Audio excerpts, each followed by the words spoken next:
Hello everyone, और कहिए कैसे हैं आप सब लोग। आई होप आप सब लोग अच्छे होंगे। तो सबको अच्छे भी रहना चाहिए।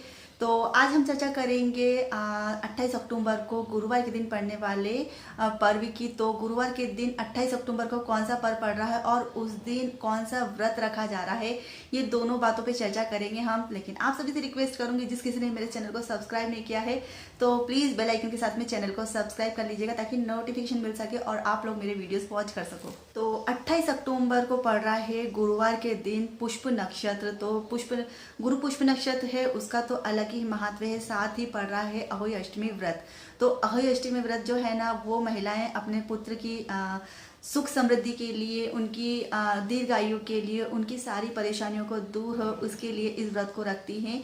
और जो अहोई अष्टमी व्रत है और पुष्प नक्षत्र, ये दोनों ही है ना एक दिन पड़ रहे हैं, तो बहुत ही शुभ और फलदायक है। जैसे आप सभी को पता है कि पुष्प नक्षत्र में जो भी हम परचेस करते हैं, जो भी खरीदी करते हैं, जो भी शुभ कार्य होता है वो पुष्प नक्षत्र में ही होता है।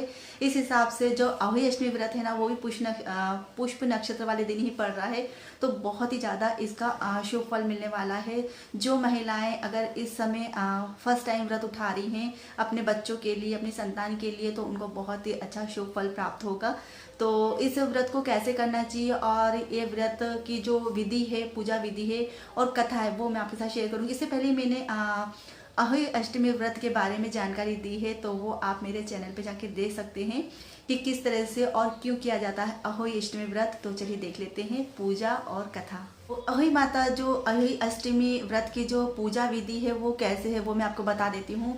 इस दिन सूर्य उदय से पहले महिलाएं और माताएं उठकर स्नान करें और व्रत लेने का प्रण करें। साथ ही जो दीवार होती है उसके ऊपर गेरू से या फिर कागज के ऊपर गेरू से अहोई माता का चित्र बनाएं। और अगर मार्केट में बना बनाया अहोई माता का अगर चित्र है तो आप उसको भी लगा सकते हैं। और अहोई माता की जो पूजा है वो संध्या काल में की जाती है। संध्या काल में पूजा के समय आप दीवार के सामने जहाँ पर आपने माता का इमेजेस लगाया है या फिर आप जो चित्र बनाए हो उसके सामने आप चौकी रखिए और चौकी के ऊपर आप लाल कलर का कपड़ा बिछाइए। उसके बाद उसके ऊपर आप अक्षत रखिए और अक्षत के ऊपर रखिए पानी से भरा हुआ कलश। कुमकुम और अक्षत से अहोई माता की पूजा कीजिए, उनको तिलक करिए। और साथ जो पानी से भर के जो कलश रखते हैं ना, उसके ऊपर आपको स्वास्तिक बनाना है। साथ में हल्दी, कंकु और चावल जो भी आप ले रहे हैं उसकी साथ साथ बिंदी लगानी है, हल्दी की, कंकु की और मेहंदी की। साथ में चावल आप उस पर जो अक्षत रहते हैं वो भी लगाइए। तो इस तरह से पूजा करते हैं। और गेहूं के 7 दाने लेकर और फिर है ना गेहूं के 7 दाने लेके फिर आप अहोई माता की कथा सुनिए। और अहोई माता में पार्वती माता की ही पूजा की जाती है, भगवान शिव और पार्वती की पूजा की जाती है। अगर अहोई माता का चित्र नहीं है या फिर आप नहीं बना पा रहे हैं तो भगवान शिव और पार्वती का इमेजेस होता है, जो चित्र होता है ना, उसको भी लगाकर आप पूजा कर सकते हैं। और जब कथा सुन लेते हैं, पूजा हो जाती है, उसके बाद जो आपने कलश पानी से भर के रखा है उसको चंद्रमा, जिस तरह हम चंद्रमा को अर्घ देते हैं ना, उसी तरह से अहोई माता के व्रत में तारों की पूजा होती है। जिस तरह से हम करवा चौथ में चंद्रमा की पूजा करते हैं, उसी तरह से अहोई माता के व्रत में तारों को देख के और फिर अर्घ दिया जाता है। जो आपने गेहूं के 7 दाने हाथ में लिए उनको इस तरह से अर्घ देकर पानी के साथ में और फिर तारे देखे जाते हैं। उसके बाद ही आपका व्रत पूर्ण होता है। विधिवत पूजा करने के बाद शाहू माला को धारण किया जाता है। और शाहू माला जो है वो चांदी के मोतियों और जो अहोई माता है ना, उनका चित्र बना होता है चांदी के उसमें, मतलब चांदी में ही बनवाया जाता है उसको और उसको धारण किया जाता है। तो इस तरह से पूजा करने के पश्चात अहोई माता की पूजा करने के पश्चात शाहू माला धारण करने के बाद बयाना निकाला जाता है, जो या तो आप पंडित को दे या फिर आपके घर में सास हो तो सास को दे सकते हो, या फिर नंद है, किसी को भी आप इससे जो आपसे बड़े हैं उनको दे के उनसे आशीर्वाद लीजिए। और इस तरह से आपका व्रत पूर्ण होता है।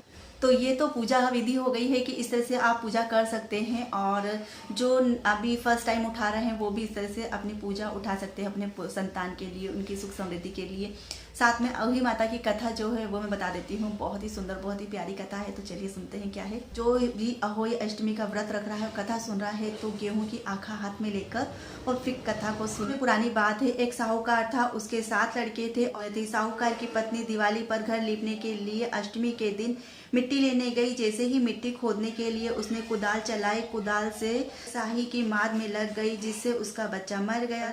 साहूकार की पत्नी को इसका बहुत दुख हुआ। इसके कुछ समय बाद ही उसका एक बेटा मर गया और इस तरह से ये क्रम चलता रहा और एक के बाद एक उसके सातों बेटे मर गए, जिससे साहूकार की पत्नी जो काफी दुखी रहने लगी। साहूकार की पत्नी अपने पड़ोस की औरतों के साथ बैठी हुई थी, तभी उसने अपना ये जो कांड हुआ ये उसने सभी औरतों को सुनाया। तो औरतों ने कहा कि ये जो तुमने प्रकरण सुनाया है इससे आधा दुख तो तुम्हारा वैसे ही कम हो गया है, और अपने इस दुख के निवारण के लिए तुम जो है अष्टमी के दिन शाही और उसके बच्चे का चित्र बनाकर और उनकी पूजा अर्चना करो। पूजा करते समय माँ भगवती और भगवान शिव की मूर्ति लगाओ या फिर उनका चित्र बना के उनकी पूजा करो।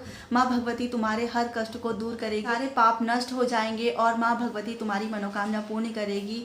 साहूकार की पत्नी जो है ये सब कुछ सुनकर, और साहूकार की पत्नी हर साल कार्तिक मास की अष्टमी को माँ अहोई की पूजा व्रत करने लगी और माता रानी की कृपा से साहूकार की पत्नी फिर से गर्भवती हो गई। उसके बाद कई सालों बाद उसको फिर से 7 पुत्र हुए। तभी से अहोई अष्टमी व्रत की प्रथा चली आ रही है। तो जिस तरह से अहोई अष्टमी माता आप साहूकार की पत्नी पे अपनी दया दृष्टि डाली, वैसे सभी पे अपनी दया दृष्टि बनाए रखिए। और उसके बाद से ही अहोई अष्टमी व्रत की कथा चली आ रही है। तो हे अहोई अष्टमी माता, जिस तरह से आपने साहूकार की पत्नी की मनोकामना पूर्ण करी है, उसी तरह से सबकी मनोकामना पूर्ण कीजिए, सबके दुख दर्द को दूर कीजिए। और आप लोग को अहोई अष्टमी माता की व्रत की कथा कैसी लगी कमेंट करके जरूर बताइएगा। और इस तरह की वीडियोस के लिए फिर मिलती हूँ, तब तक के लिए बाय बाय, राधे राधे।